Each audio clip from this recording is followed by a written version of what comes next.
आज ये भाई के कमेंट का पूरा मैं पोस्टमार्टम करूंगा, आपने काइंडली पूरी वीडियो वॉच करनी है, ठीक है। क्योंकि जो भाई ने दराज पे कहा है कि सिल्वर क्रश जो दराज में मिल रहा है 6,500 रुपए का मिल रहा है, उसकी कॉपी बना के 14,000 रुपए की मैं सेल कर रहा हूं, ठीक है।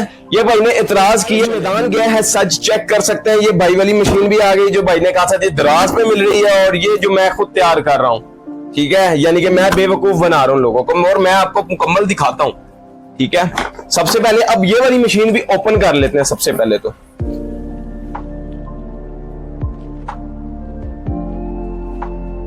ठीक है, इस पे मेहनत होती है, इस पे टाइम लगता है खुलने में, मैंने इसलिए इसको मुकम्मल नहीं ओपन किया, ठीक है। तो अब आप देख लें क्या फर्क है, ये चेक करें इस मोटर में और इस मोटर में कितना जमीन आसमान का फर्क है। जितनी उसकी चौड़ाई है इतनी उसकी लंबाई है।